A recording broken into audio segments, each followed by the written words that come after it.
Патрыёт Ліцвін, грамадзянін дзяржавы, якая даўно знікла, і чалавек, які з міласці да помнікаў гісторыі служыў прывіду 15 і 16 стагоддзя. Так пісаў адзін з біёграфаў чалавека, што стаў адным з самых вядомых даследчыкаў нашай мінуўшчыны.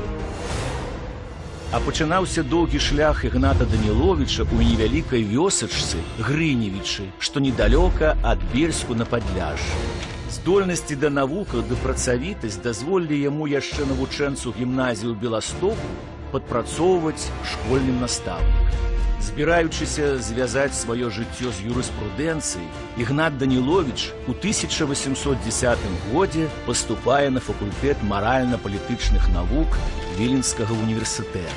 І неўзабаве таленавіты юнак атрымлівае ступень магістра права.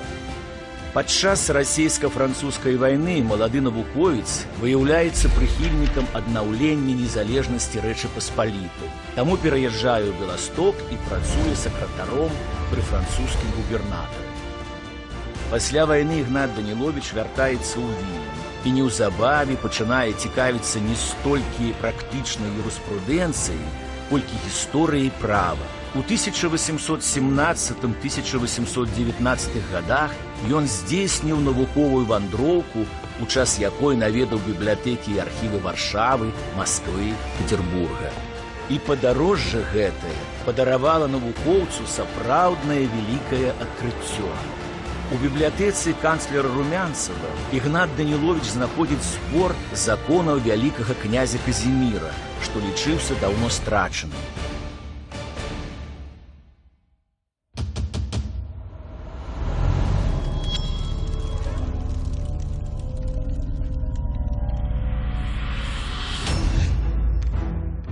Судебнік Казіміра.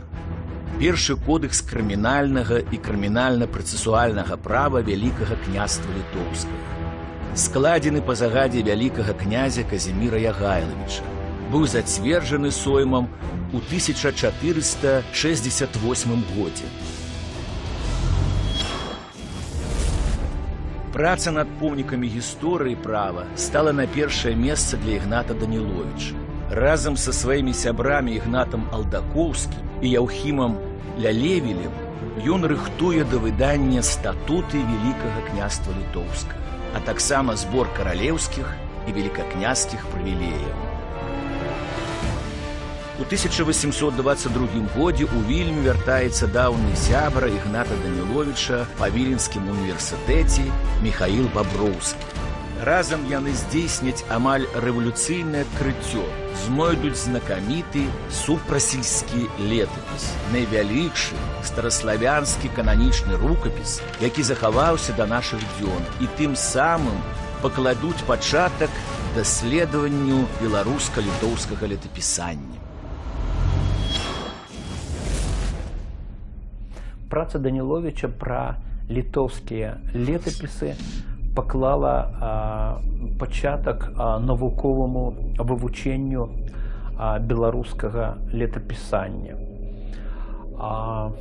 Грунтоўна даследаваў Ігнат Даніловіч таксама архіў вялікакняскай канцылярыі, так званую метрыку Вялікага княства. Дзякуючы яму была апублікавана адна з частак шматтомнай метрыкі, кніга пасольская. У 1823 годзе Ігнат Даніловіч становіцца прафесарам кафедры мясцовага права Віленскага універсітэта. Але ўжо праз год пасля выкрыцця тайных таварыстваў філаматаў-філарэтаў па загадзе расейскіх уладаў ён вымушаны пакінуць Вільню. І, як акажацца, назаўсёды. Навуковец пераязджае ў Харкаў. А ў 1830 годзе прафесар Даніловіч быў запрошаны ў Петербург, дзе наступныя 4 гады працаваў над зводам законаў для земляў былога Вялікага княства Літоўскага. Але тытанічная праца аказалася марнай.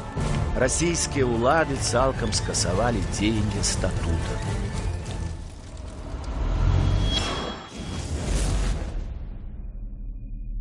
Ігнат Даніловіч – выпускнік Віленскага універсітэта, выдатны гісторык права. прысвяціў амаль усё жыццё вывучэнню права Вялікага княства літоўскага. Вельмі шмат на гэтай ніве зрабіў. Сабраў там 2500 крыніцаў па гісторыі дзяржавы і права Вялікім княстве літоўскім. Спрабаваў зрабіць усё, што можна для вывучэння гісторыі радзімы ў межах расійскай імперыі. Хіба не усведамляў то, што яго дзейнасць не магла мець там выніку, не магла мець плёну, таму што не патрэбна была расійскай імперыі. Бо ён паказваў адметнасць гэтай зямлі, адметнасць народа, адметнасць гісторыі. А ў расійскай імперыі гэта было не патрэбна. Наадварот, эта дзяржава ўсё падганяла пад адзін капыл, пад адзін ранжыр. Яна спрабавала ўмантаваць беларусаў у склад велікарускага народа. І ў гэтым трагедыя Даніловіча, трагедыя яго жыццёвага лёсу. Апошнія гады жыцця выдатны даследчык нашай мінуўшчыны правёў у чэшскім мястэчку Графенберг, дзе і памёр 2 жніўня 1843 года.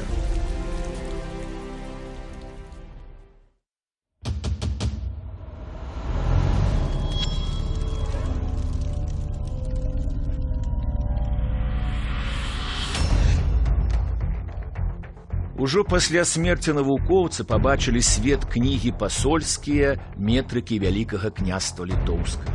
Ды працы ўсяго жыцця Ігната Даніловіча «Скарбонка актаў», што ўтрымлівае кароткі змест амаль 2,5 тысячаў гістарычных дакументаў.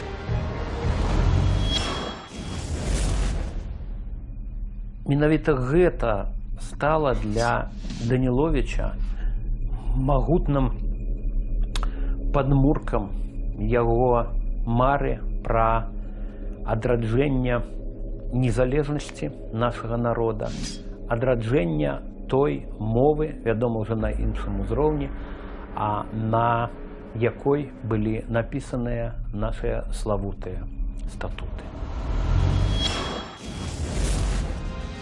Сапраўдны патрыёт, Ігнат Даніловіч стаў адным з тых, хто аднаўляў страчаную гісторыю нашай дзяржавы.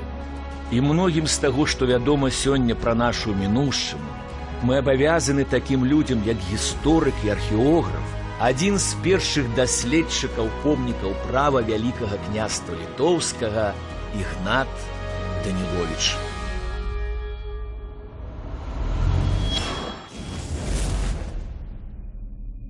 Ігнат Даніловіч спрабаваў прывабіць расейцаў такой ідэі агульнасці славянскага права. Расія прэтэндавала на лідара славянскага свету.